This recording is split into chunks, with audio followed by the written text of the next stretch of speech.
Greetings, people of the internet. Paul Catalina, JD Piquel, stars of the big one too.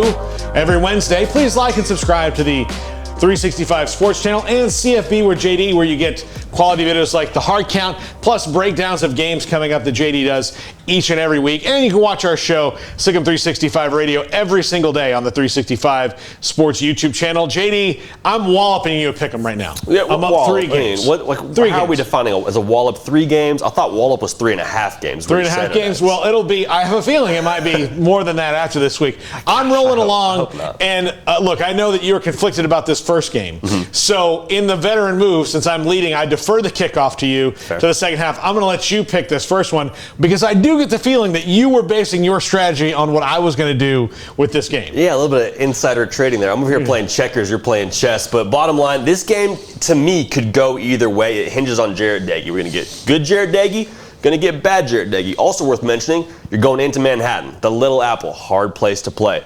I think you get good Jarret Doege strictly because you had bad Jarret Doege last week. So let's say West Virginia in this one go on the road and get a win against Kansas State. We're on with the Mountaineers.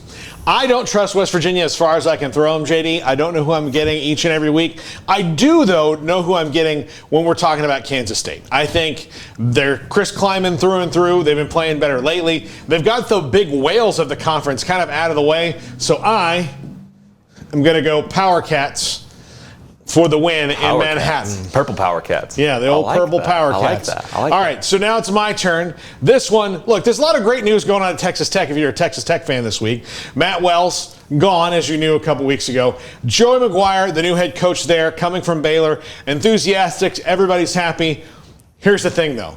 Joey McGuire is not coaching this game. Sonny Cumbie is. Iowa State reasserted themselves last week by punching Texas in the mouth, in the stomach, in the knees, whatever you want to call it, especially in that second half. I've got to go with the Cyclones here, and they're going to get a second win in a row. Something that's hard for them to do all year long. Yeah, I mean, it's hard to disagree with you there, especially after what we saw Iowa State do to Texas. They're catching their wind, they're surging. You kind of get the feeling maybe the pressure's off from the preseason. They were supposed to be this, that, and the other, making the college football playoff, contending for the conference title. They still could do. They need some help, but I'm with you. Iowa State looks like a force right now. Rolling with the Cyclones. All right, chess move by you. Yeah, there we go. I know. It's this. Look, it's good. I'm in my 40s. You're in your 20s. This is the only thing I have over you is wisdom. I don't know about that, but the only thing is wisdom and life experience. You know, I've got gimpy knees. What can I do? This is what do I have? All right, this game right here, a pretty interesting one to talk about historically. Talk about Texas is one of the few teams in the Big 12 that's ever lost to Kansas during this bad streak, and they'll never live that down. It's what got Charlie Strong fired. Yeah. They've lost, 4 games in a row. They're now 4-5 on the year. Joshua Moore's in the transfer portal.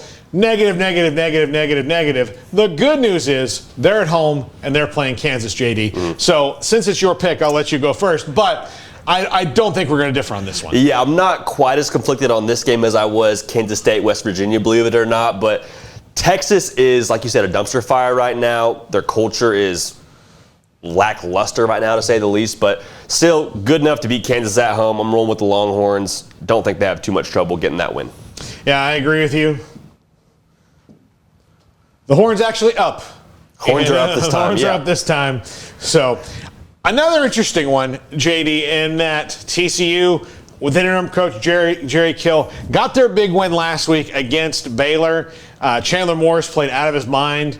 I guess he might be the guy for the rest of the way, especially if you're going to let Max Duggan heal, and then you sort that all out in the offseason about who your quarterback is going forward. I just think that Oklahoma State's too darn good. Mm-hmm. And I think that the emotion of that game for TCU may carry over a little bit, but Oklahoma State has been too good all year long. I'm going Pokes here. Pistol Pete all the way. Yeah, and I was, again, conflicted on this game a little bit. I think whether or not Zach Evans plays will be a very big factor in this game in terms of how close it is, but I'm with you. The hangover after Baylor, there's just such an emotionally draining win after the week they had. I think that hurts them. And then they have to go to Stillwater, which, picked the wrong team there. Have to go to Stillwater. That's nobody's first choice. Yeah, no, that thwack on the board right behind you, that's nothing easy for anybody to get over. Just psychological torture. Yeah, Chandler Morris gets to experience that for the first time this week. Yep. Okay, to here in Waco, This is the Fox Big Noon kickoff game. The crew's going to be here. It's going to be a lot of eyes on Waco for this game, which has huge Big 12 implications. This is the last time that Baylor can control its own destiny if they don't win. They've got it. Well, and even then, they need Oklahoma State to win out. So this is the most control, I should say, that they'll have over their own destiny coming out.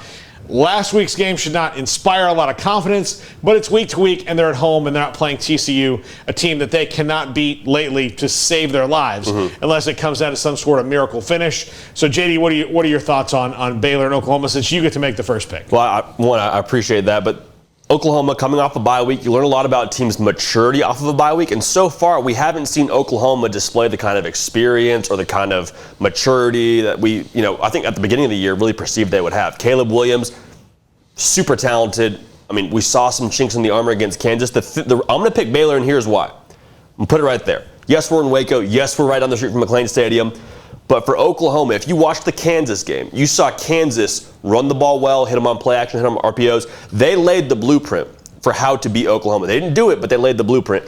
Baylor will follow that blueprint with better players. So if Oklahoma can react off the bye week, could be a very difficult game for Baylor, but I think Baylor regroups, finds a way to win. All right, well, we're going to have two differences here, JD, because I'm picking Oklahoma, and here's why. I think this will be a really good game. Baylor's not going to get blown out. You've seen that. Look, their 2 losses, very close. 2 points, and then what wound up being, 10 points against Oklahoma State, but it really wasn't that because of a late turn. It's just not how it went.